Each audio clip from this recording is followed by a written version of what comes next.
I know a lot of people who need to hire someone great, but hate the interview process more than they hate their ex. Guess what? ZipRecruiter has cracked the code. Their resume database lets you actually find the good ones fast. No more resume roulette. Want to contact someone great? Easy. You can unlock their info instantly, and they're not scraping the bottom of the talent barrel here. Just go to this exclusive web address, ziprecruiter.com/random right now to try it for free. ZipRecruiter, the smartest way to hire. Club Random is brought to you by Radioactive Media, ranked number 20 on Inc. magazine's fastest growing private companies in the Pacific region. You know what's oddly stable? Audio marketing. Yeah, talking into a microphone. Who knew? Podcasting now reaches more people than social media and digital combined.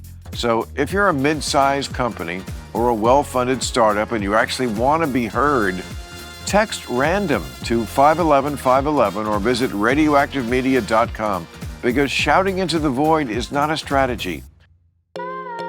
Pessimistic view that I'm going to die. It's not so pessimistic. You know, it's probably going to happen. Okay. I could direct him now if he would let me. if he would let me direct him now that he's president.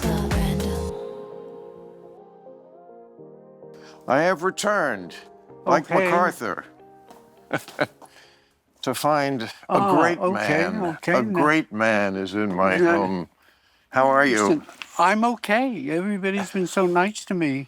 What did you expect? Oh no! Let me vomit my love for you right away. Get it off the table. You know, from the beginning with the stand-up, through the early movies, the middle movies, the late movies, the New Yorker pieces, the book. Were you part of the New York comics group, The Bitter End, or any of those places? Oh, no. I was 5 when that was happening. I mean, I started in the 80s. It was the Improv, the Catch a Rising Star. Do you remember that place? In New York, though? Yeah. Are you from New York? New Jersey. Ah. Okay, so you played those same clubs in Manhattan. That that was my era. Was you know the Improv down on 44th and 9th. That started in like '62. That was the earliest one. That was the granddaddy of them all. But by the '80s, it had become a thing, and by the late '80s, it was a phenomenon. Mid-sized cities had 5 comedy clubs. Right. You know, and it just burned itself out after a while. It wasn't like, I mean, when you started, it was just the bitter end. There was a few clubs and only a few comics. When you started, there was like maybe one new comic every few years. When I was doing it in the 80s, like, their dentists were doing comedy. Right. It was just terrible. Right. Did you play Dangerfields? I lived nearby it, in someone's closet, basically. I lived in the maid's room. Yeah, I had a rent-free situation. Don't even ask. But Dangerfields, I didn't play it because that was, I was too new, and that was a headliner club. I wasn't a headliner yet. So when you came out here, did you play the Troubadour? No, I don't remember comics ever playing the Troubadour. I remember comics getting in trouble for being in the audience at the Troubadour. I don't know. That was like, maybe the Smothers Brothers did play there. Yeah, I think I played the Troubadour. Okay. Well, back then there were. Now it's just music, I think. I've never heard of a comic at the Troubadour. But I played that other place in Hollywood. It was at an upstairs and a downstairs. What year? The year that Kennedy was assassinated. Because I was playing there when the day that Kennedy was assassinated. You said, when you won your Oscar, you had the same reaction as you did when Kennedy was assassinated. I thought about it for a minute, and then I went back to work. Yes, that's exactly. I was writing the script of What's New, Pussycat. I was in a motel, like the Gene Autry Motel, and I was playing the place, the Crescendo, was upstairs or the crescendo was downstairs and there was a place upstairs. But why don't these things affect you more? To most people, they're earth-shaking. I was too stupid to grasp what happened. I was there, and someone said, it was the operator on the phone, and she said, "Oh, Mr. Allen, the president's been shot."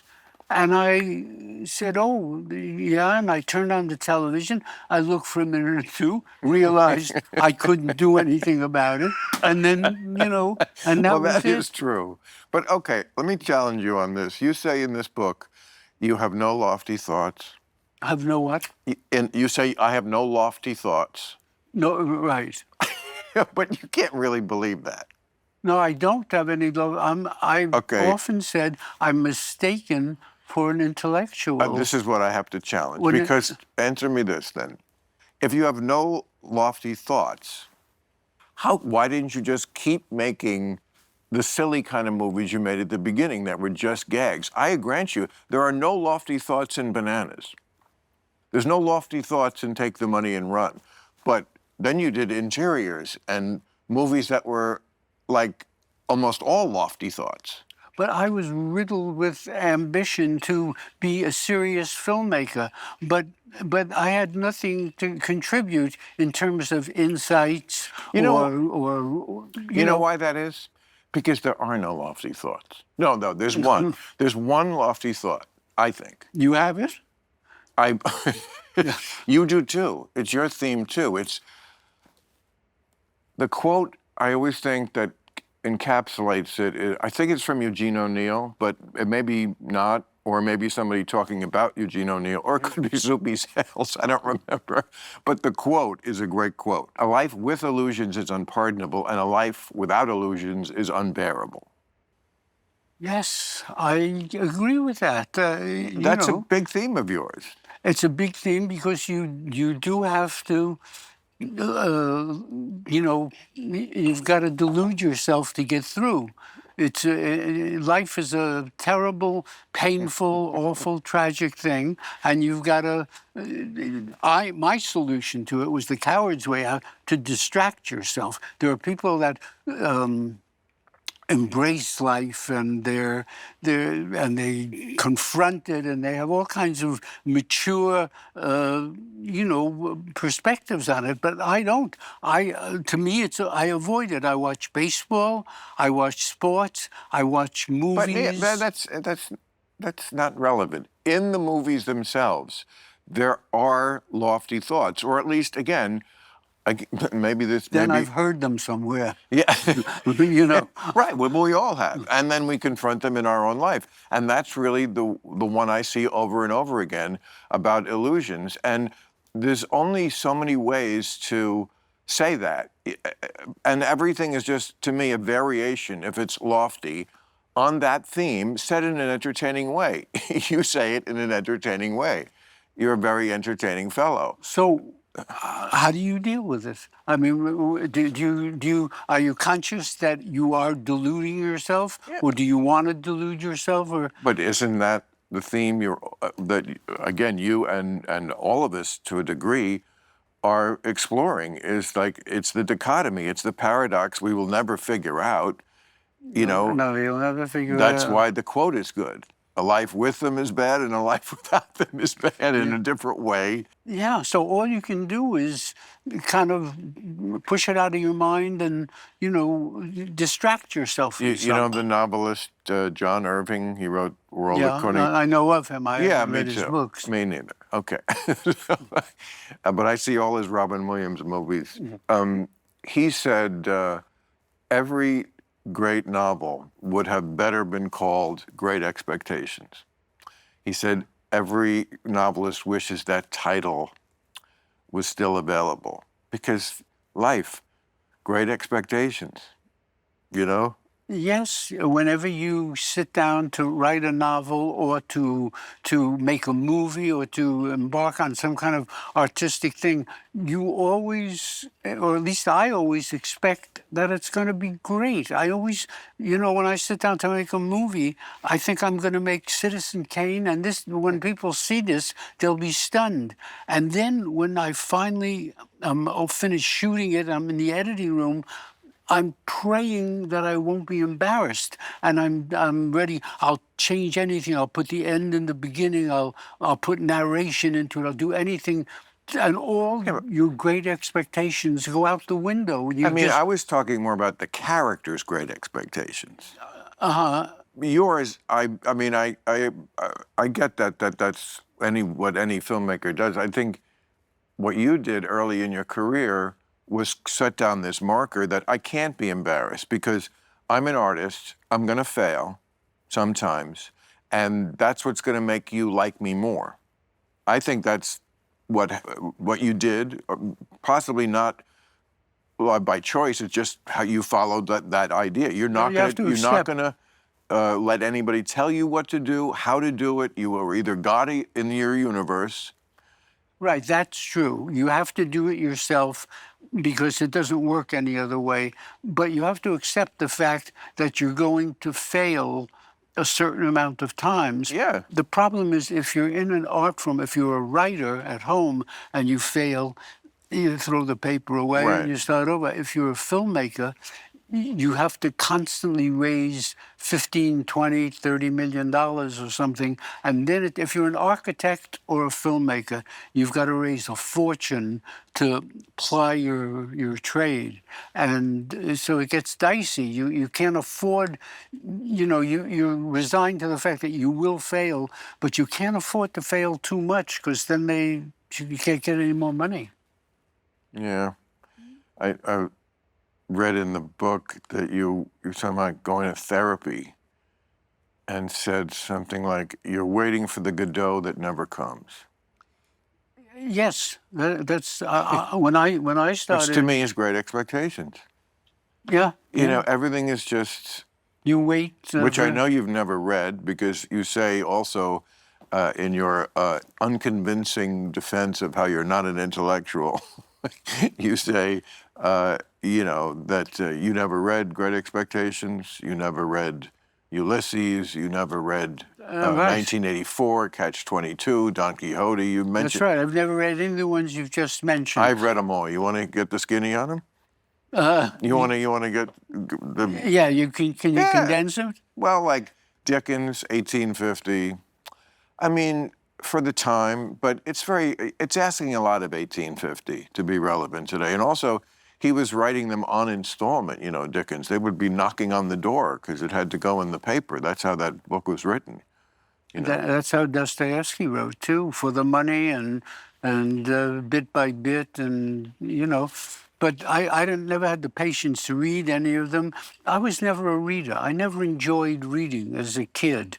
It was not something I liked to do, and to this day, I don't enjoy it. I've done it to a certain amount because you needed to do it to survive and to flourish as a writer, but it's not... I bet you'd like Catch-22. The other ones, yeah... I might. I read Catcher in the Rye, and I like that. Short. I thought that was... It's good when they're short. That was, yeah. I mean, you also say, I thought this was crazy, it was on the last page, that your big regret is you think you never made a great movie. That's right. I think I've made... Really? Come on. Remember, I've made 50 movies. I wrote and directed 50 movies. Some of them I do think are good. More than half of them are not, but I do think some of them are good. But I never made... If you think a great movie is Rashomon or The Bicycle Thief or The Seventh Seal or... See, I've never seen those, just like you've never read the books. Now, why haven't you seen them? Because I'm just the young man in the 22nd row. I like these art house movies that you like. I mean, you're right. I haven't tested them enough. You'd enjoy them, though. But the thing You don't about know. them is they're not homework. They're entertaining. Okay. They're actually gripping and entertaining. But I've heard people say that about other things that did not grip or entertain me. Again, It's interesting. yeah, but like, okay, I usually prepare nothing for this show. I think that's obvious. But I would I have did thought- want to ask you Okay. about movies because your taste in movies. Like, I would not want to know if you've seen any of these movies. Like, these are not the art house foreign director movies. These are like the ones that the common people love. But, you know, they're big, like Godfather. You see? I saw Godfather II. I thought was great. The period work. I Right. thought it was absolutely great. The period work in Godfather II, I did think was great. Other than that, not really much. With... Well, no. I mean, I thought there were good pictures, definitely. Oh. But the period work in Godfather II was great filmmaking. Did you see Honora? No, I haven't. But What do my you- wife Sunyi saw it and loved it. Oh. I have not seen it. You had no interest? I Hooker with a heart of yeah, I gold. do have marginal interest, but no, and that doesn't reflect on the film. Oh, or I know. anything. It reflects on my own, smallness. I mean, It doesn't make you small. I'm sure. I reject that theory that people are small because they don't like a certain thing. You're No, it's not that I entitled don't to like it. I know, but we're all entitled to enjoy what we want and enjoy our lives the way we but I want. might enjoy it. But Right. I don't give it a I'm chance. just saying. Because I don't have. You don't have to apologize for not watching Honora, and I don't have to apologize for not watching The Bicycle Thief. It's not that I didn't like it. I know. I just haven't seen it. I might Exactly, love it if I and saw that's it. okay. It's okay. Okay. And it's okay I don't watch The Bicycle Thief. Although I you're can't figure out why, though. Because What's it about? A guy's bicycle is stolen, and the picture is trying to retrieve it, and it's very crucial for Are you his sure this life. is not Pee-wee's Big Adventure? Because I think that's the same plot. I didn't see that. No, I didn't see that one either. Picture. Okay, James Bond movies. No, I'm not a fan. I'm not a fan. But you wrote one that was a James Bond parody. No, I Didn't- never. No, Oh, you acted in that. I had a small acting part. Casino Royale, right? I was in it. Yeah, it was a moronic enterprise, and I was in it in a small way. I was just starting out, and at that point in my life, I had to do anything in film to get a foothold, and so I was advised to be in it when they offered it to me. But I saw the first James Bond film, and it was fine, but I was never moved to see another one. I'm not it doesn't All interest right. me. Well, if you do, I would not start with Roger Moore. Okay. Anyway, although the lovely gentleman. Okay, what? Lawrence of Arabia. Lawrence of Arabia, again, it's impressive filmmaking, but there was a lot in it that I didn't think it was. I don't get it. I didn't think it was. I don't. I mean, like, what is it about? It's so lauded, and yet I have watched it a couple of times, and I'm like, Well, the filmmaking is impressive. Technically impressive. I thought a lot of the acting in it was cornball. I mean, I did. And I went to like it because I had heard so many wonderful things about it. And look, I mean, when I criticize these things, I couldn't make a film that impressive if I tried my whole life. I'm just talking well, as you did not work on that scale.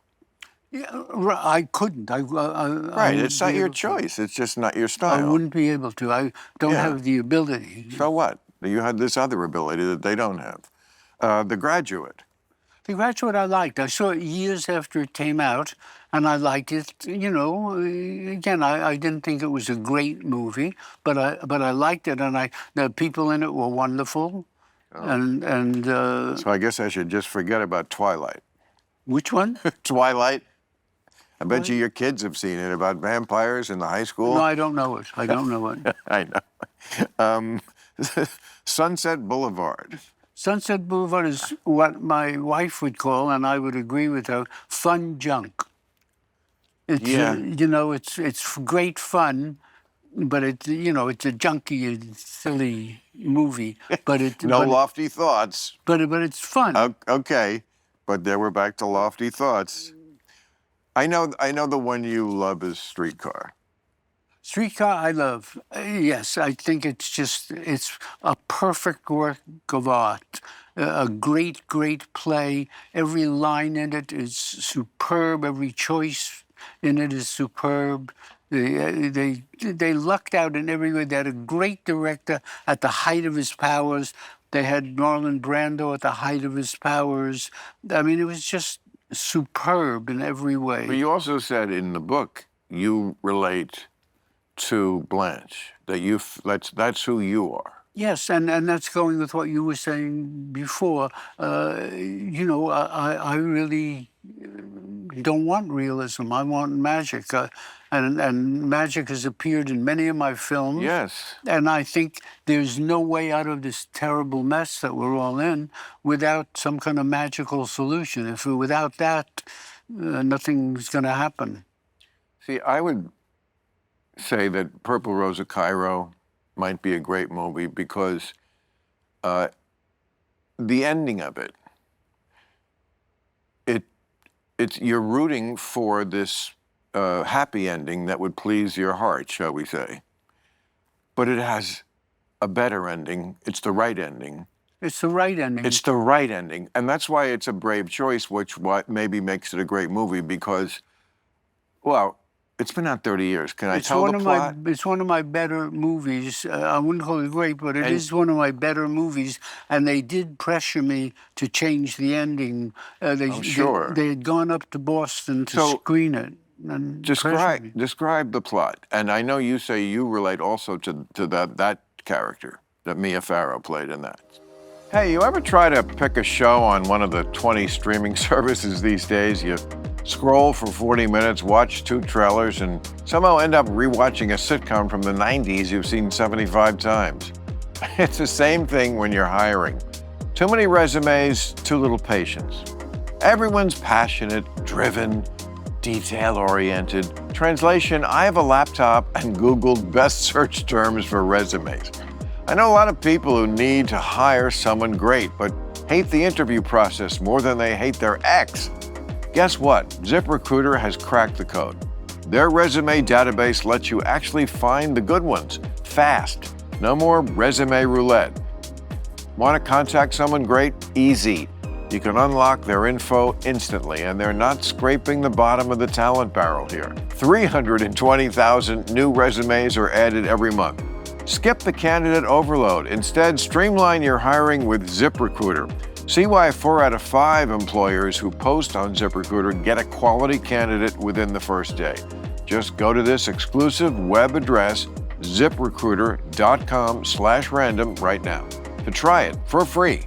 Again, that's ziprecruiter.com/random. ZipRecruiter, the smartest way to hire. Club Random is brought to you by Radioactive Media, ranked number 20 on Inc. magazine's fastest growing private companies in the Pacific region, which means they're doing something right, unlike cable news outrage where today's 5-alarm fire is tomorrow's amnesia. But you know what's oddly stable?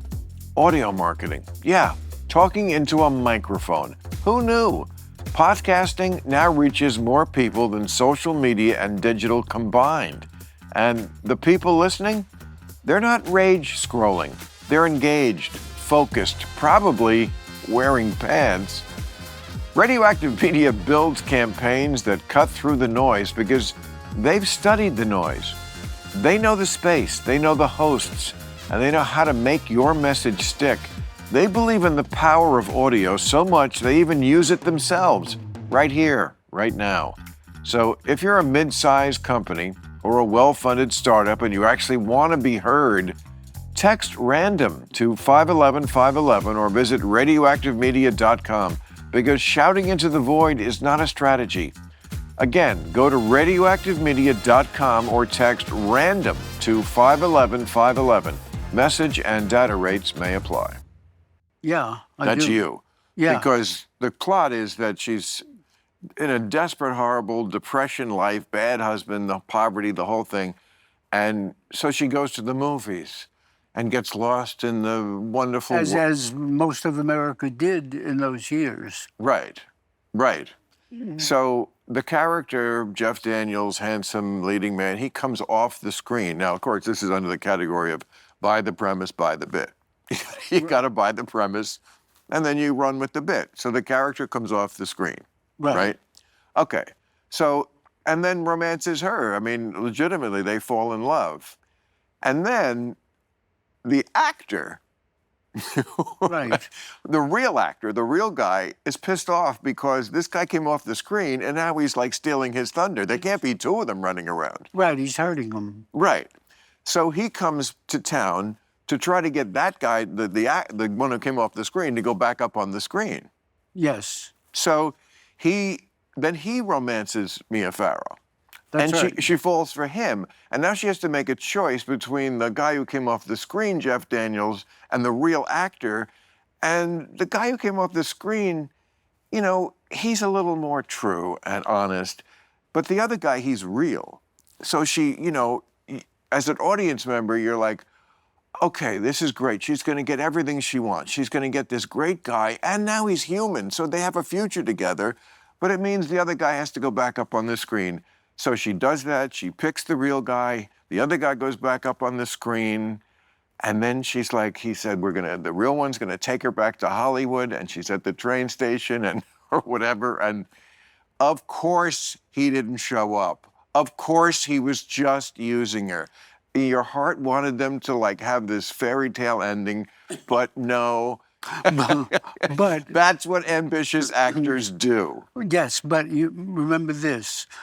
The capsule, excuse me, the capsule meaning of the film is that we are all, in my opinion, forced to choose between reality and fantasy. And it's very pleasurable to choose fantasy, but in the end, that way lies madness. So you have to choose reality, and reality always kills you. It always hurts you. But you have no choice. You can't choose fantasy because you go nuts. So you have to choose real, and the real is always heartbreaking because life is heartbreaking. Is that the ending to the ones you love, these you know, Seventh Seal and these types? It's always the realistic ending. Yes, the don't cop out. Bicycle Thief has an ending that will have you in tears, and the Seventh Seal won't have you in tears, but it's very powerful film. But like the movies that you talked about and that took people away, they were so anti-realistic. I mean, in the 30s and 40s and 50s, the audience had zero expectation of realism. They're actually offended by it. Like if you got shot, you didn't like bleed out. That's right. And a kiss was very chaste. Things were just indicated. You were not allowed to open your mouth. There were rules. They had to sleep in double beds when they were married. On the screen, you never saw any of those married couples in the same bed. They always had to have double beds. They were very, very prudish and very strict about that. You know, but those were escapist films, and one could make the case that since there's nothing you can really do about the tragic side of life, that maybe in the end the better thing to do is to make the films that are escapist and give people an hour and a half of respite from the terrible anxieties of life, let them enjoy themselves in an unrealistic manner for an hour and a half, and go back. You know, refresh them like a cold drink of water on a hot day, and they go back. And all the confrontational films, the heavy films, don't do anything except, you know, reiterate the tragedy of life, which you already know about. I have to tell you, like when I was a 14-year-old with other wise-ass New Jersey boys, and your early movies were out, and we loved them, and what you thought about when you watched movies back then, and the people were, you know, in the apartment where the elevator opened right into the apartment, and every phone was white, and you said, People were always drinking, but no one ever vomited. That's right. Okay, what that was to you, your shit was to us as 14-year-old boys, because like we read about your life, eating dinner at Elaine's every night and like all these women. I mean, you were such a ladies' man. Incredible that I was able to have a life and to have been involved with a number of women that were quite beautiful and formidable, gifted and intelligent. You had dated Diane Keaton and both her sisters. I was yes, I was a unusually lucky guy when it came to. I've had some wonderful women in my life, very, very influential on me. Oh, I know. You said that, like, at some point you were under the wing of Mel Brooks. No, not under the wing. I got on the Sid Caesar show. I'm about 10 years younger than Mel, and he was very, very friendly with me. Very nice to me on the show. But you said the book at least says you looked up to him in the sense that you were just amazed that this small Jew could be. Because we'd walk home together from the show. We lived in the same neighborhood. And we'd walk home together after the show. And he would regale me with stories about his love life. And it was remarkable to me that, these very beautiful women, he captivated them all. And he did it all with his personality, his brains, with his personality. That's what we were saying about you. Okay, that's what my 14-year-old self was like. This small Jew is getting a lot of tail. So there's got to be something to this comedy thing, Yes. Well, it's interesting that you say that, because when they interview women, and I guess men too, actually, but when they interview, I notice more with women that when they ask them what's important to them, that sense of humor comes up almost more than anything else all the time. They're lying. It's just that when the good-looking guy says anything, they laugh. That could be, No, it's not. They really do like us. You know why they like a sense of humor? Because what women crave more than anything is intimacy. They never feel like you're quite intimate enough, and like. There's nothing sexier, nothing wet in his panties more than like a private joke that you have with a girl. Because it says, it's just us. We're the only two that understand this. And humor hits that note for them. Yes, because I can see it with Mel, and I can see with myself that I was able to go out with women that I could have only dreamt of when I was younger, and what they saw in me, I couldn't figure out. The stuff about your first two marriages is so many funny lines. I mean, there's so many LOL lines in here, but like when you said when you were Louise Lasser, who's like, we've all had the Louise Lasser, the one who's toxic in many ways, but you're too sexy, you can't resist, right? I mean, that's her for you. Yes, that's a good description. I mean, Sinatra had Ava Gardner. Yes. That was, his version. We all have that girl where we shoot up Palm Springs and then we make up. We all did it. But the line that I loved was, I think one of your first dates, and you said, I was so exhausted when I got home from being charming, I felt like I'd run a marathon. Yes, I was working. Oh, I remember that age when you are just working hard. Yeah, you're because you have to sell yourself. The lovely girl, the beautiful girl, the charming girl, the brilliant girl says, this is what I bring to the table. Now, what do you have? And you look and think, what do I have? Gee, I'm not Montgomery Clift, and I'm not brilliant, and I'm not, so you got to work and sell yourself, and you try very hard to impress the girl, and Well, people would think you're brilliant, but we won't have that argument again. But I would not want to give the impression in this conversation that I was some kind of romantic ladies' man who scored all the time and was successful. That was not the situation. Most of the time I struck out. It was the few times that I succeeded, I happened to be lucky. I succeeded with some very lovely women. They were brilliant. Yeah. They were creative. They Yeah. were beautiful. They were, yeah, and as I say, very influential on my life. I learned a lot from all of them. Yeah. and this is the kind of thing you talk about in therapy. Are you still in therapy? No, I haven't been for a long time. Thank God. You said, I still have the same issues and problems and neuroses I had when I was 17. Yeah, this is true. Then why, I don't never understand this about therapy.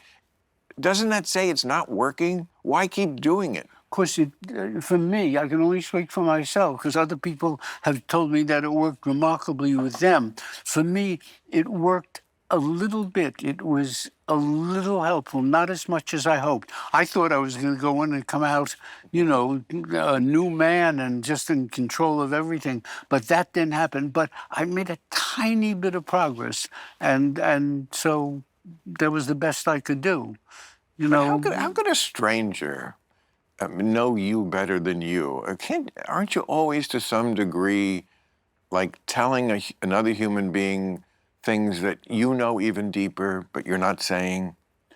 No, but if you go in and talk about your deepest feelings and you keep talking about them uninhibitedly over and over and over, you yourself start to realize certain things. I never had, a Perry Mason moment, a eureka moment.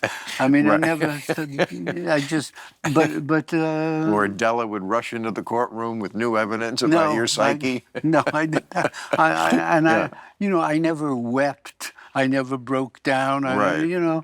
But gradually, I mean, even as phlegmatic a person as me. Were you funny in therapy? I bet you the therapist you had, what a lucky job to get entertained by you twice a week. One of them said to me, I've only had a few. One of them said to me, I thought it was going to be so interesting doing therapy with you, but it's like, with an accountant or a businessman.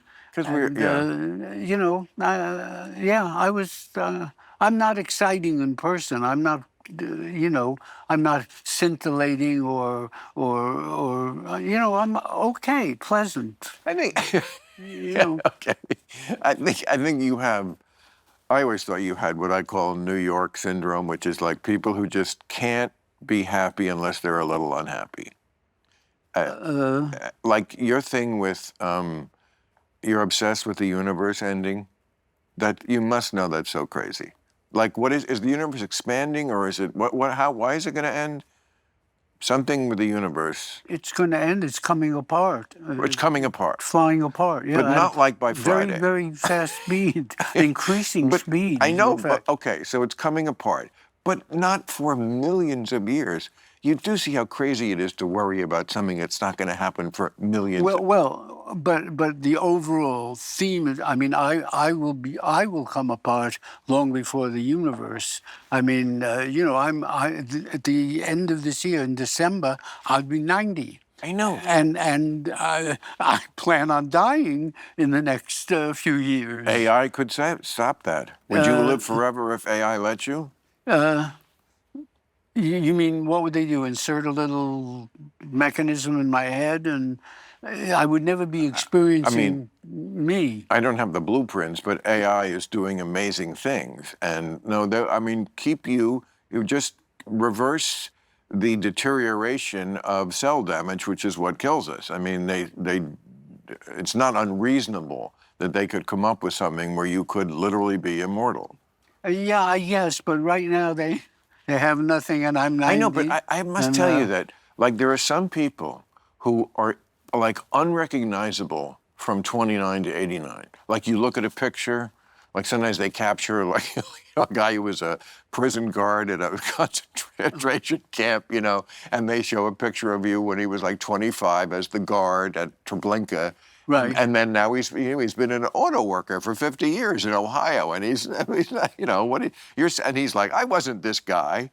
And you kind of know he was, but you look at the pictures like, he just looks so different. You look exactly like Woody Allen. I mean, obviously older, but like completely recognizable. Well, yeah, I look recognizable, but that can change overnight. Yes, it can. Suddenly you Yes. hit that number, and then I come in here, with osteoporosis. Yeah, and okay, shaking. well, let's not. I feel like you're a hypochondriac who actually is never sick.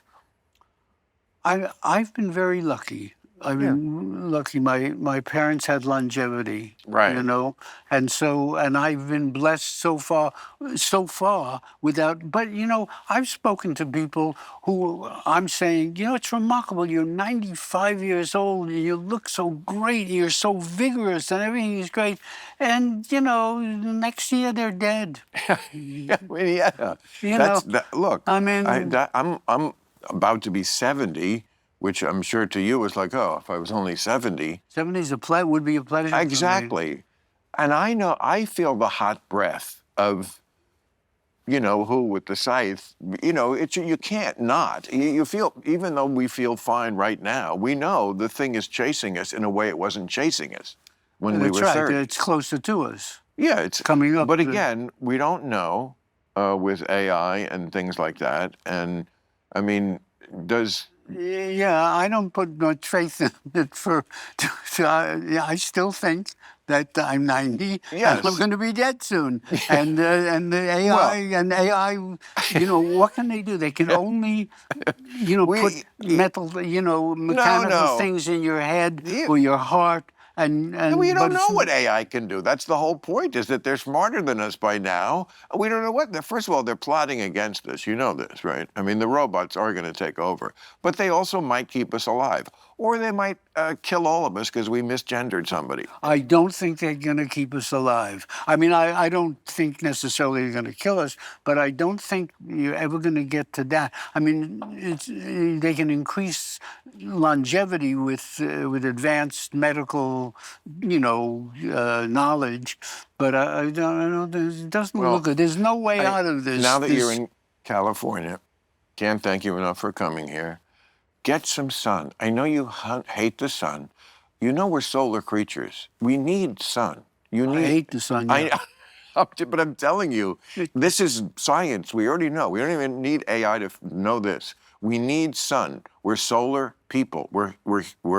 We need it to convert vitamin D. I mean, look. A little of it, yeah, but basically it's carcinogenic, and it's not basically. It's carcinogenic when there's too much of it. Yes, it can be. And it's unpleasant. How can sunlight be unpleasant? It's like the ultimate. Hot and ugly. I know, but it's like the ultimate metaphor in song and poetry for happy and good. Like the sun came out is a metaphor for good. I don't see it that way. When I get up in the morning and open the blinds, if it's a gray, misty day in Manhattan, it's beautiful. And if it's sunny and glaring, it's not so nice. Okay. I can't get used to it. Well, I mean, we see those things kind of differently. Can I say that I wrote a novel? Yeah. Can I? Because I wrote a book that will come out in September. This is a memoir, right? And it's nonfiction. It's your life. It's my life. It's fantastic. Such as it is. You're such a great prose stylist. I mean, besides being LOL throughout the book and like just being so honest, you're just a great writer as far as like. Well, you're very nice to say that. No, it's true. Writing is just a series of sentences, and sentences can be good and they can be bad. I know they say if they put a monkey in front of a typewriter for long enough, he'd come out with Shakespeare. That's bullshit. He never would.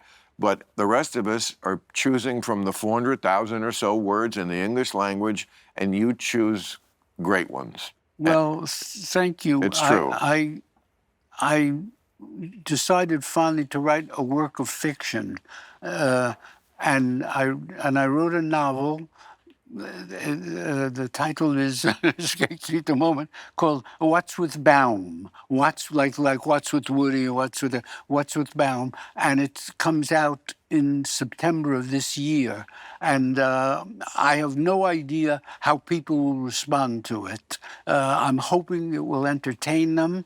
But, I don't know. I had fun writing it. Does not mean for a second anyone will have fun reading it. No, I find your writing always. I mean, you've written a lot of stuff. I mean, I remember the New Without Yorker Feathers pieces. book that I had when I was a kid, Without Feathers. Yeah, New Yorker, the Yeah, accumulation. yes. I mean, and I feel like you, in your writing, you are completely precise, a perfectionist in a way that, by your own admission, you are not in filmmaking. I mean, you're the first one to say, like, when it's 5 o'clock, if I could make the movie better with another take of that shot, but the Knicks game is starting, you go to the Knicks game. Yes, I'm not a perfectionist. I Right. don't have the dedication that my peers and colleagues have. If you look at these other filmmakers that I came along with, Coppola and Scorsese and Spielberg, and they're perfectionists and they're great. Right. I am not a perfectionist. I'm careless. But when you write a book, it's much easier to be a perfectionist because you're home and it's But not that much. But that's your style. Like, yes, there is something to be said, a lot to be said for the way those filmmakers do what they do, and their perfectionism is noted and appreciated. But you just have a different style, which people have come to expect in a Woody Allen movie. You say it yourself. I don't do coverage. You did that movie where you lent yourself out as an actor to Paul Mazursky. Yes. Is it the... scenes from a mall. Oh, the Mall movie with Bette Midler. Now, I didn't see it, but I did it strictly I because saw it. It was okay. I had respect for right. Mazursky, so I did it. But again, I remember you saying, like, this guy works not like I do. He rehearses, and this is how most directors work. They rehearse, they have a storyboard, they plan things, they care if the actors say the words on the page. You don't do any of that. And like, that's your style, and it's fine because, like, a lot of show business is people wasting time and money doing shit that nobody would notice. I think what you're saying is true. There's a lot of waste and a lot of time waste. I'm careless about that. I don't care about it. Mazursky, a very fine director, was meticulous and he plotted things out and put tape on the floor and we went to the locations first and that made him comfortable and he was able to do very nice movies when he worked. But I don't have the patience. I don't have the concentration to do it. I was not a good student. I can't concentrate. I didn't like homework. I didn't like homework from in all the years I made films, I never took a sheet home with me. What do you call it? A call sheet? A what? Call sheet. I never took a call sheet home with me. I never got one. I never knew what I was shooting. You are always on the call sheet. You're the director.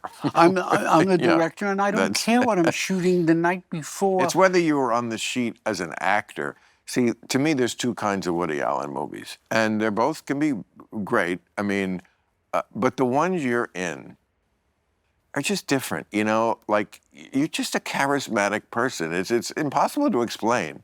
And a lot, like your appeal is so universal all over the world, and yet what you're doing often is so idiosyncratic, like so, you once, I think, did an Albert Shanker joke in one of your... I did, yes, and it didn't matter to me that people wouldn't know who Albert Shanker was. They get some things by osmosis. They get it, but yes. Yeah, and so, like...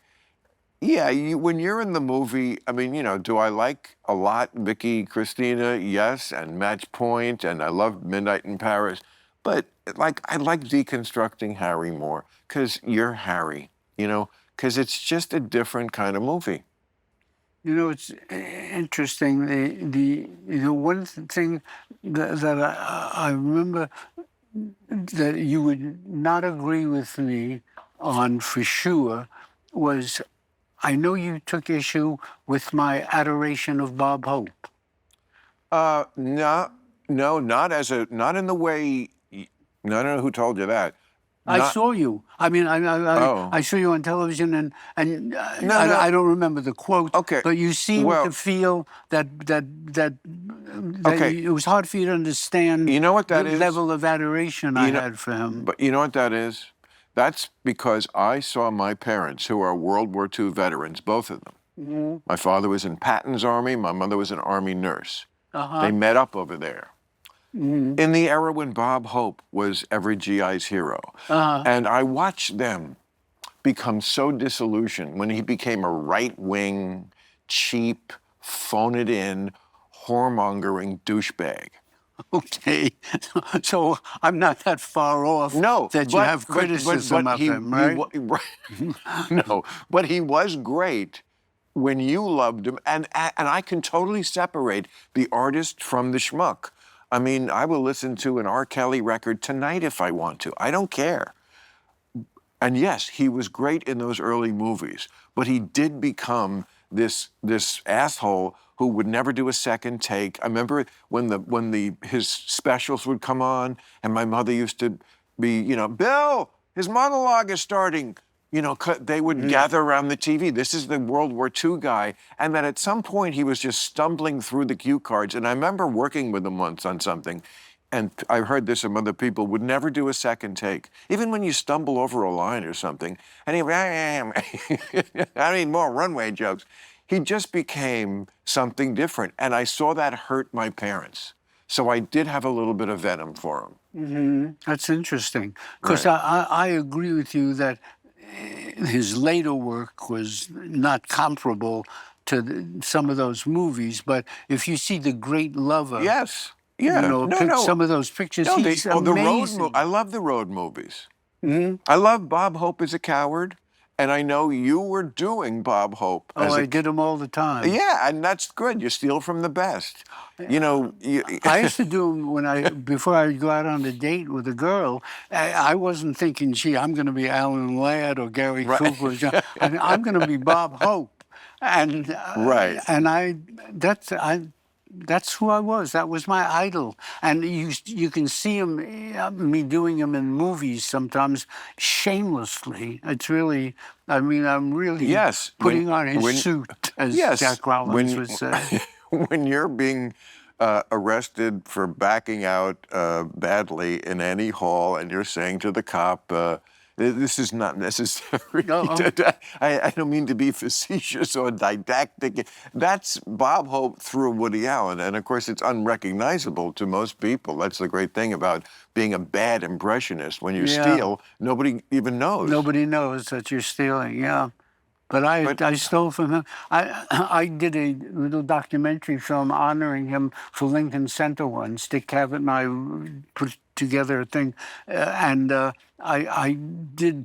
I put in a scene next to his deliberately to show the audience how I was stealing from him. And it was a scene from my movie Love and Death, and I put it next to one of his scenes. And you could see it there because I highlighted it, and you could see the same, he was just a great, great influence on me, both in life.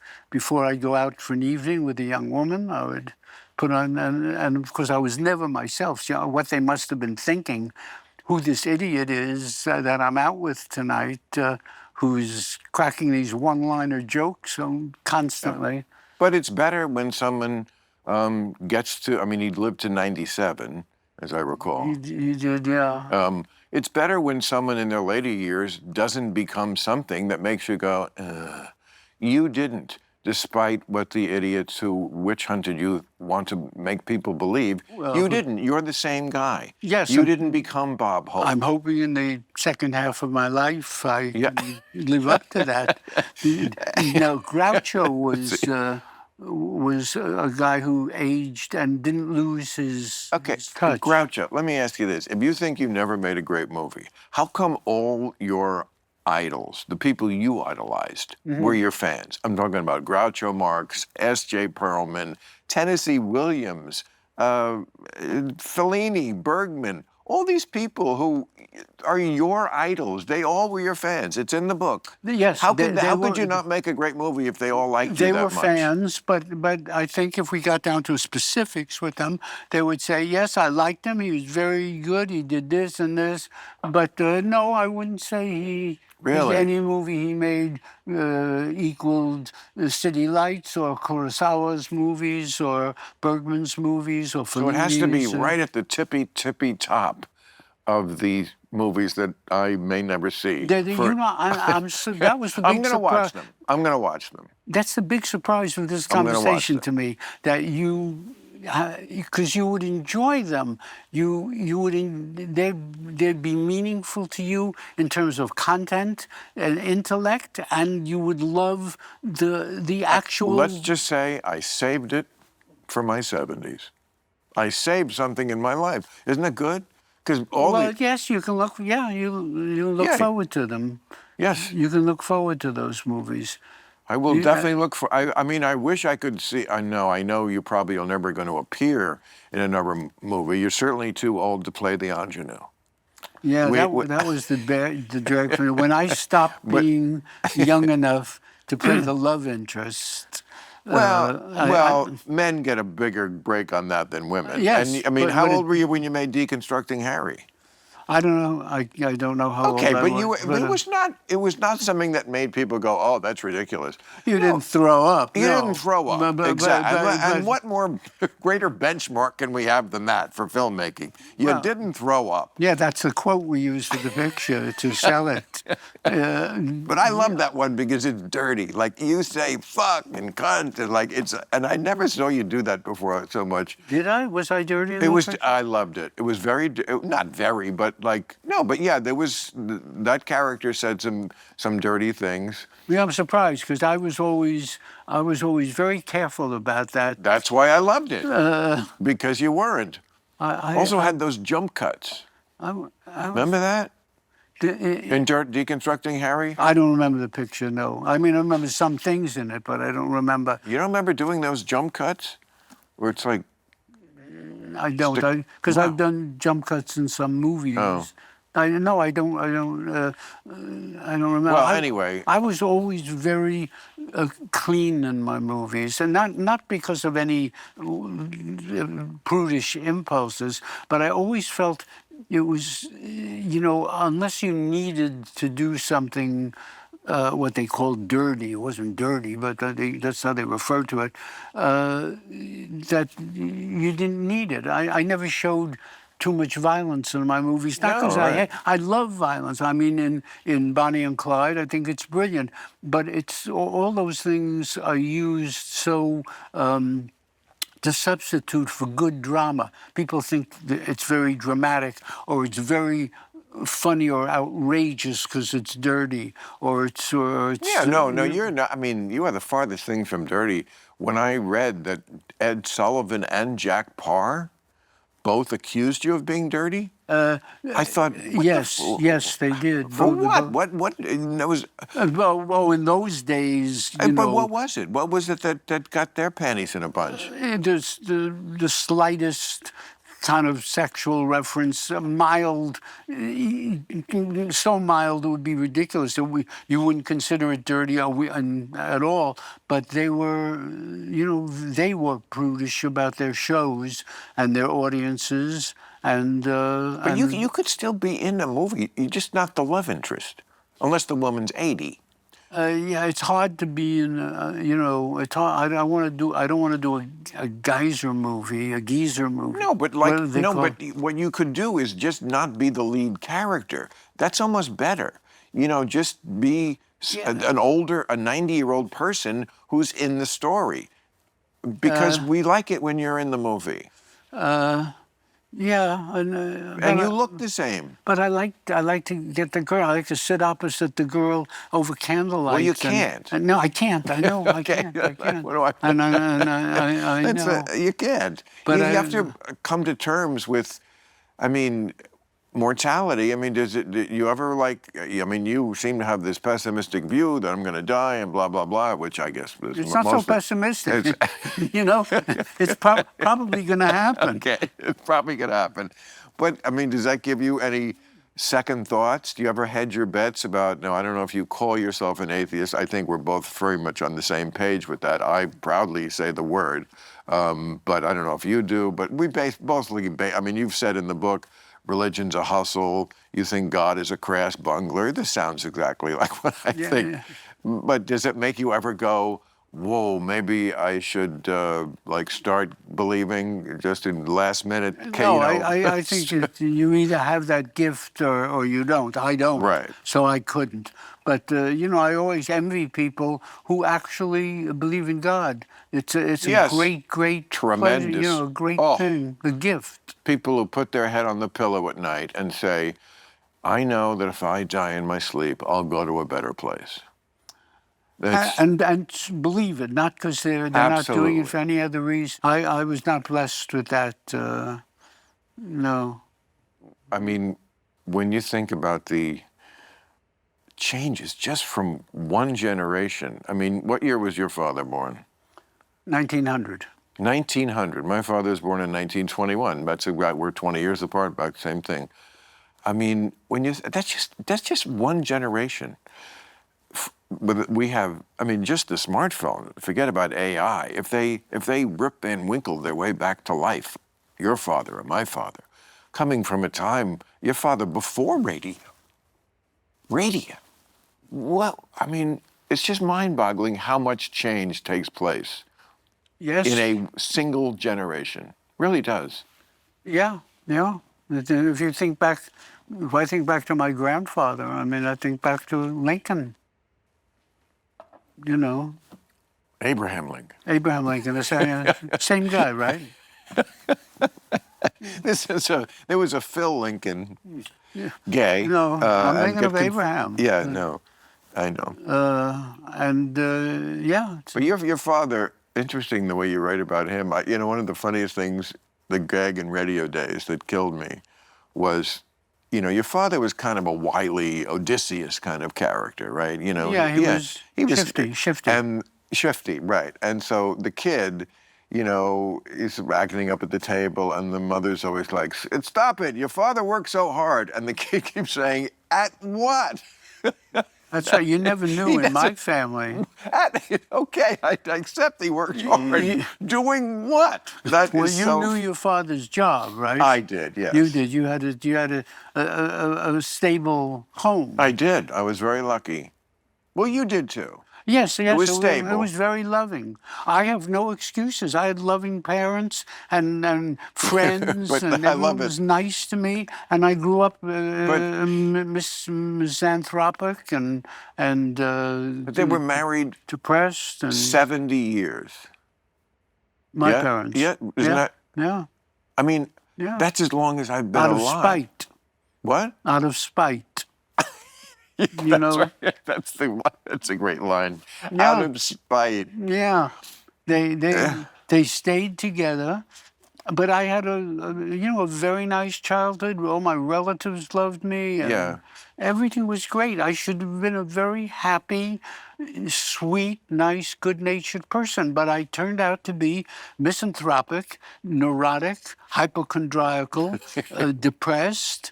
I don't know why. But not bad to other humans. No. Okay, I mean, a misanthrope doesn't trust them, doesn't like them. But I'm not bad to them. I'm not cruel or anything. I'm nice to people. No, but I, you know, I don't like them. I don't. Right. You say in the book you don't like meeting new people. No, I don't. And you don't like to be wherever you are. Right. I'm welcome. Chronically unhappy, chronically dissatisfied. You must be miserable right chronically unhappy. You know. Yeah. New Yorker syndrome. I wonder. Maybe it is. Maybe, you know, someone standing outside looking at New York would say, you know, there's millions of people that live here, and a good portion of them have that syndrome. But you also have wondrous things in your life. I mean, okay, your parents had a marriage that was out of spite, But the way you describe your marriage, completely idyllic. It is. It's great. I lucked Yeah, out. right. Lucked out completely. Okay. I mean, you say, you eat every meal together. Yeah. I mean, and this has been going on for 30 years, basically. We've been married for about 30 years. Yeah. I mean, that's it's a crazy world. Yeah. It is amazing, though, the way the media gets stuff very often, not just wrong, but like diametrically wrong. Like, and I know from things they've written about me, when you read about yourself, what you say to yourself is, wait, this is the one subject I know really well. Me. I know what I said, I know what I do. Sure. So like, if I'm reading about me and it has no relation to reality, how can I trust what you're saying about anything? Iran, plastics, fucking... I've asked that question at times in show business, that I would see things that his movie is based on this, or he's doing a book about this, and it's completely untrue. And I think to myself, okay, these are trivial things. I'm not doing a movie about that. I didn't get the idea for this movie from that. So what must be going on in when they talk about wars and taxes and the government? And I asked a journalist that once, and he said, well, it's different. They're not as scrupulous on the show business stories. He said, when it comes to the serious things, they are more accurate, and they do try harder. When it comes to the show business stories, they don't have the same level of... I'm not sure I have your confidence in that part of it either. I mean, you're a lot calmer than I would be if I had been in your situation with... I mean, you say you're disillusioned with liberals. I'll bet, but like the last 10 pages, you kind of finally ride. It's awesome. You kind of, but even then, it's done in such a particular and professional way. It never gets nasty. It sticks to what you can prove, basically. But yeah, I'm not nasty by nature. No, but but the disillusion. I mean, look, you did a movie. You again lent yourself out as an actor, which you don't do a lot, for the blacklist. I mean, the front. Yeah. Okay. Well, you must have, I know you did, notice the sort of recapitulation of the witch hunt. I mean, obviously that was about the witch hunting communists, to then what happened to you. And I mean, I'm hardly been the first one to notice that, the kind of moralizing that we used to hate from the right, the Jerry Falwells of the world. And then it came from the left. I mean, I've had it happen to me on a much lesser scale than you, but I find it a bitter pill. It comes from both sides. It does. It comes from the right and the left. Mostly what happened to you came from the left. You were a victim of over-excesses of the MeToo movement and wokeness and a lot of inconsistencies there, but yeah, I mean... But I was lucky because, that could be ruinous depending. I was, when everything happened, I was much older. I had done 45 movies already. I had made enough money so I could retire for life comfortably. I was thinking even I only want to make a few more movies, and then I would like to start to write books and plays. And so it happened to me at a time when it was no problem. If it had happened when I was 25 or 30... The first wave of it happened... First wave of it happened in 1993 when you were first with Sunyi. That was a giant scandal. But, what people forget maybe is that for years after that, you were golden. I didn't have any real practical problems from it. Any A-list star, if they got a call, Woody Allen wants you in his movie, they would all do it. For very little money. It was just a super prestigious thing that then went to the... I mean, you have a great line about, like, it became the thing to do not to work with me the way, suddenly people wanted kale. Yes. But it amused me because it didn't, That's you know, awesome. it didn't have any, as a practical thing, it was not hurtful to me. You Oh, know, come on. Yes, it was. I mean, well, it no, should. no, it wasn't. As I'm talking about, as a practical matter, you know, I was, as I say, I was in my 80s, and I had made so many movies, and you know, it didn't matter. But I It mean, didn't hurt me. If I was 30 or 40, it would have been career ending. but But it disillusionment, wasn't. My come career on. was, Your you know. disillusionment is disillusionment at any age. I mean, you must. I know you said in the book you were disillusioned at the justice system. I thought that was fascinating. You Well, said like that's different. I was so naive. I thought there was a penalty for perjury. Yeah, you're shocked because most people don't find themselves in a situation in a courtroom, and you're in a courtroom and people are perjuring themselves one after the other, and you think, well, isn't this against the law? But you find out that it isn't exactly what you think. Yes, it's against the law technically, but nobody does anything about it. It was a When you very get interesting. I found the whole thing an interesting and amusing experience in many ways, and only because I had already, as I said, done so many movies and had accumulated enough financial resources so that you know, I wasn't hurt by it, but if I was 40 or 50 or 30 or something, it would have been very, very painful. But at the point that it happened, but it just wasn't. you're still And I'm getting. not I mean, nasty. I remember once I got a DUI, which is not nearly what you went through, but you know, they make it go through a 14-week program and go to AA meetings, and like you are entrapped into the criminal justice system again at a very low level. But even at that level, I was like, whoa, this is awful. I mean, first of all, there's a lot of people who love it that they just have complete power over you and whatever you do, because now you're in the system.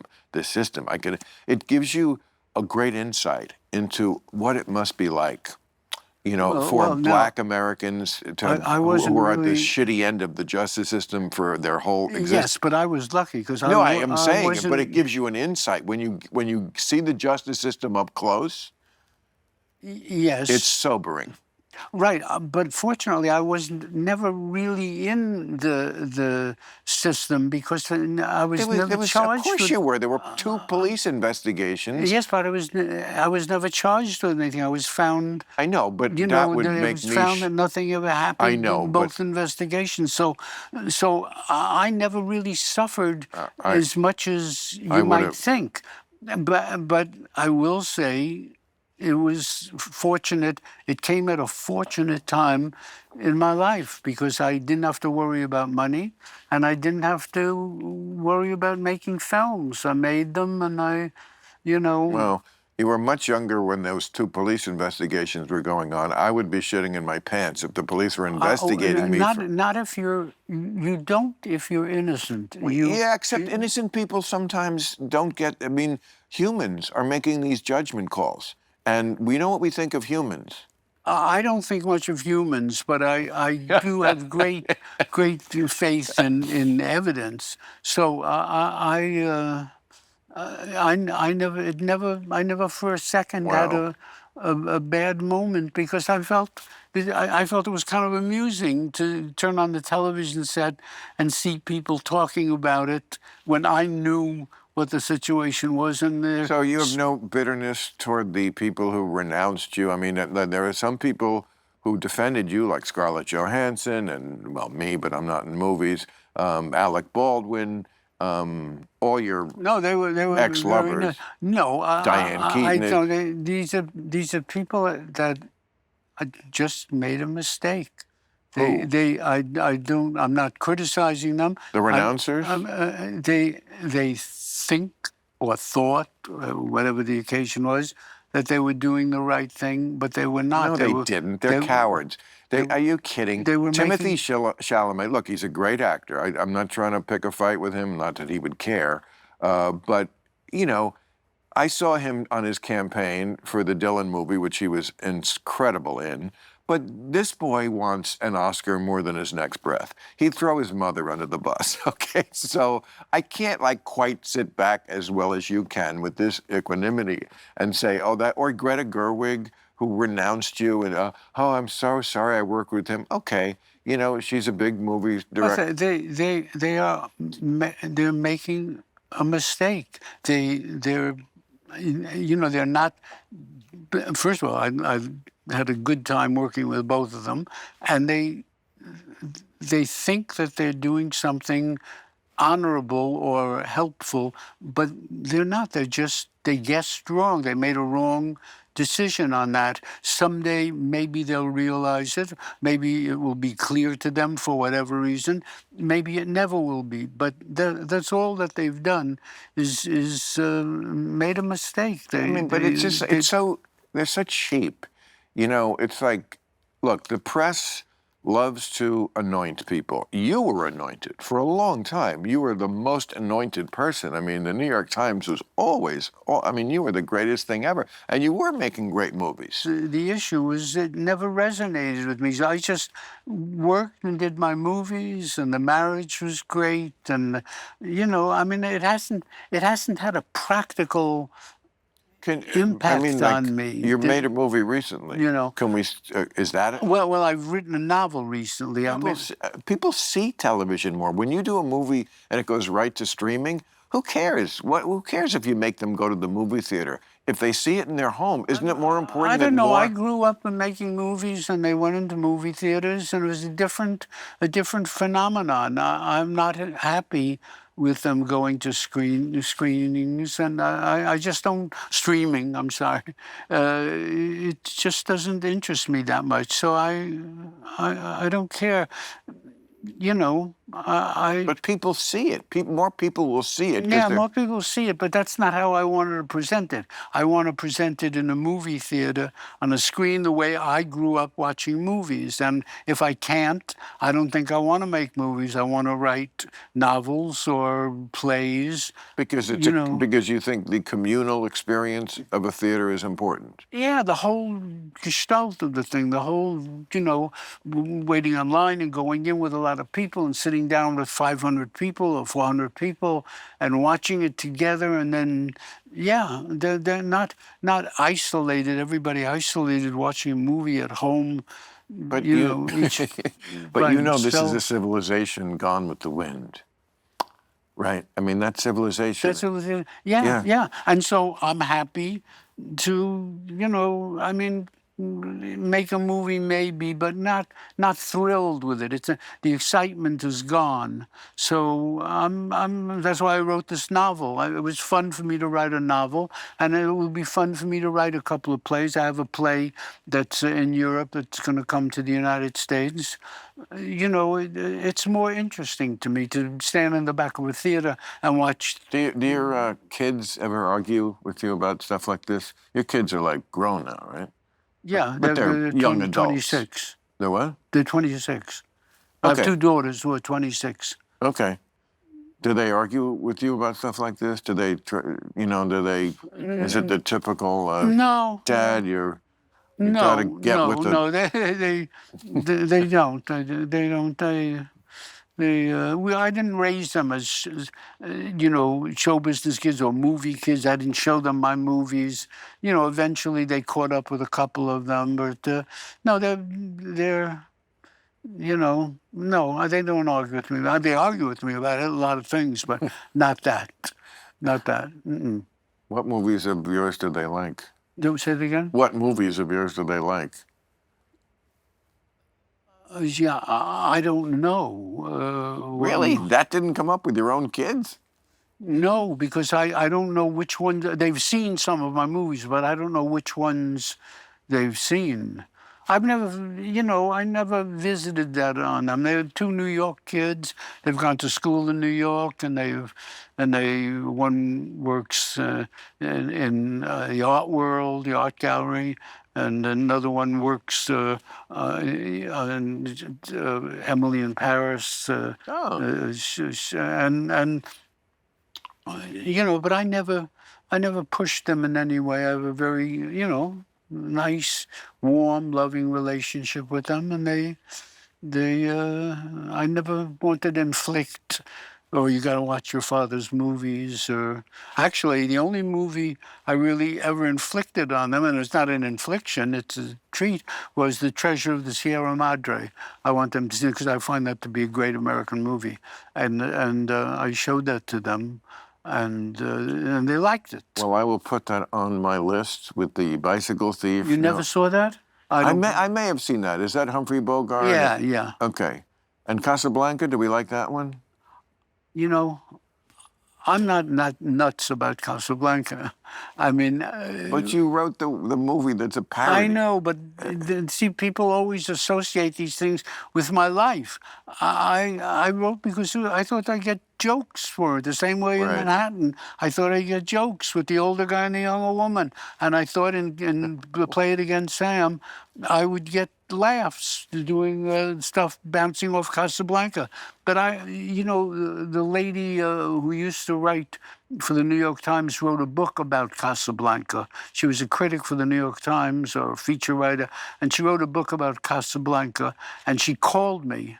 And I said, I've never really sat through the whole picture. And she couldn't believe it. And what part made you drop off? I lost interest. I lost interest in it. And I'm a great Humphrey Bogart fan. I mean, I really crazy. Except for his movies? Except for his movies? No. What other bogey movie do you like? I mean, I loved High Sierra, and I loved Key Largo, and I loved Teen Mutiny, and there's something really New Yorky about him. I mean, he's really... He came from New York theater. I mean, he was that first generation of actors who had come from the theater, but most of them failed because they were theater actors. And Bogey understood the medium, Yeah, he just had it. You can see, you see him in scenes. I saw him in a scene, I can't remember who it was, just last week in some movie on Turner Classic Movies, and the guy with him, it was The Harder They Fall. And Rod Steiger was acting with them. They were nose-to-nose acting, and Steiger was acting up a storm. And Bogart wasn't doing anything, and he was just great. He was just... there was no acting at all. He's just coasting on his personality and talking, and it was just magnetic, just wonderful. The other guy's doing stuff that nobody in life ever does. Nobody talks like that. Nobody carries on like that. But so your advice to kids getting into the business is coast on your personality? It's do less. If I've given one direction more than any other in my whole life to actors, it's do less. So when you did decide to have a surrogate, shall we call that, play you, because there are parts you could have played. Oh yeah, sure. And you chose John Cusack, or you chose Kenneth Branagh, or you chose Mia. What went into why? Like, why did you some of the time say, I'm going to do it, and then some of the time say, I'm going to have a surrogate deliver this baby? I don't think I ever had a surrogate when I could have done it. I mean, I don't think I could have played... these are great actors you're talking about. Cusack's wonderful, and Kenneth Branagh's wonderful. And they were much younger than me. I couldn't have... If I could have done it, I would have done it. I always would do the part that I could do. But I aged out of it. I just... when I started to realize that I was not going to be the love interest anymore, then I started to think, You're the love interest in your life. With all the craziness and the Kafkaesque nonsense you went through, and I don't defend you because I'm a fan, although I plainly am, although you've also made some turkeys, that's true. But I mean, but you could be the worst filmmaker. I defend you because I don't like witch hunts. They're bad for society. They're bad for people. They're wrong. They're immoral. That's why I do it. Not Yes, because well, I'm a fan. I'm sure you know your persona is much more socially engaged, much more politically engaged. So an issue, you would engage the issue on the merits of the issue. Yes, and I see a connection between a lot of where the left went that I did not like in recent years and this kind of case, this kind of moralizing, this kind of bullshit, standing apart from the facts, just wanting to look like we're the good people and we shun this person and this person is canceled and that kind of stuff. I don't like it in any of its dimensions. Look, I always say about these cases, if you're not in the room, just don't say to me, I know. You don't know. I don't know about you. Nobody knows except you. I would just say that of all those kind of cases, the preponderance of evidence on the one side makes it just very unlikely that you were guilty of this. It just, none of it makes sense. You know, I want to make one other point on what you were saying a moment ago. There's a difference between the MeToo movement and cancel culture. I mean, the Me Too movement, for whatever value it had in terms of advancing women's rights, is a valuable thing. Cancel culture is a totally different phenomenon. It may be related to it, it may have been utilized by it or by various, it's been utilized by various, but cancel culture is a pernicious thing, and you know, it's quite a bad thing. But in terms of, I always feel if you're going to be canceled by a culture, this is the culture to be canceled by. Yes, it's you know, I definitely mean, this is not a culture that Right. you Behead should be you. proud of. Right. But there is a big difference. The Me Too movement may have helped women in many ways, and that's to the good. To the good. But Yes. the concept of canceling Right. people is not a But good. I mean, it went too far. It's not a good thing in any area. I mean, forget about women, or you know, in terms of politics, in terms of you know, the McCarthy era. Cancellation is I mean, it's just not a way to deal with issues. It doesn't serve any purpose. but all of this has not turned you into a Trumper. Into a problem. Into what? Trumper.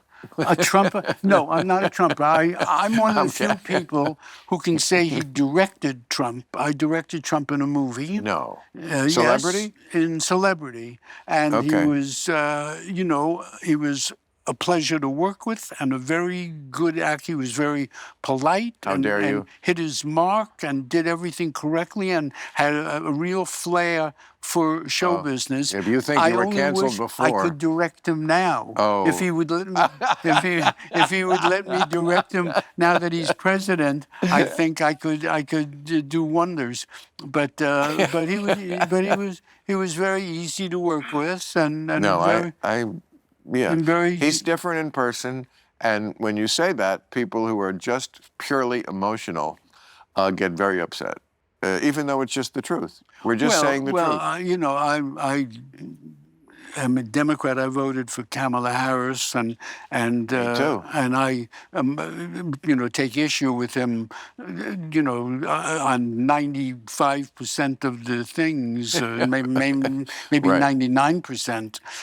But as an actor, as you know, Right. he was very good. He was very convincing and very you know, he has a charismatic quality as an actor, and I'm surprised he wanted to go into politics. Politics is nothing but headaches and critical decisions and agony. And this was a guy I used to see at the Knicks games, and he liked to play golf, and he liked to judge beauty contests, and he liked to do things that were enjoyable and relaxing. And why anyone would want to suddenly have to deal with the issues of politics is beyond me. But apparently he doesn't mind. But you don't think that going into politics is the ultimate acting job?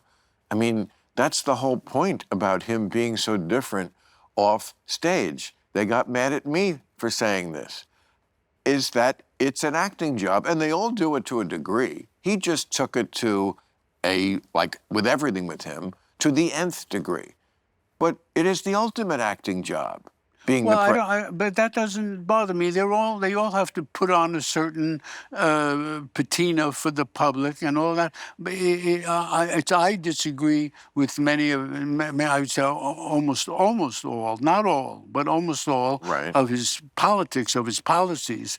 But in terms, I can only judge, what I know from directing him in film, and he was, and he was pleasant to work with, and very professional, very polite to everyone, and very, But as I say, I would like to direct him now that he's president, and have him let me make the decisions. Well, but that's not going to happen. I'll make a call. I can't tell you how much I appreciate you coming here to California, even though we have sun, horrible, terrible, wicked sun. Yeah, the sun doesn't, it does kill me, actually, sooner or later. It won't. It will actually help you if you just get a little sun. I don't need that much vitamin D. You do. You absolutely do need vitamin D. Then I'd take it in a supplement, a little pill. I'll pop it in my orange juice. Yeah, I don't think that can make up for all of what the sun itself has to do. The sun converts the vitamin D. So no matter how much you take, it has to be converted. I mean, this is the way it was designed by Jesus, Woody. And this is the world we live in. I didn't make it. I'm just trying to tell you, you need a little sun. Let's do a little tanning tomorrow. A little sun in Stay a day later. We'll go out. We'll do a little tanning, and then we'll go to Palm Springs and pick up some girls like Bob Hope. Put on the lotion and lay back in the chair. All right. Well, thank you. Okay. And, you're a treasure for a reason, like I say. And the book. Thank you very much. Is out in paperback, right? Apropos of nothing. Isn't that why we're here? Because it must be. No, we were here because I have a novel coming out. A novel? A novel coming out in September called What's with Baum. Okay. And I was really here to promote the novel, but we never got to it. Let's get to it. No. I forced it in clumsily, but that's okay because it's not going to sell anyhow. So why waste your time? I'm going to read it. No, it'll sell. You're Woody Allen. You can sell a book.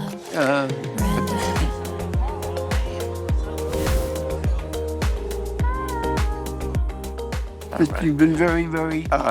Thank you. He rose, his muscles played.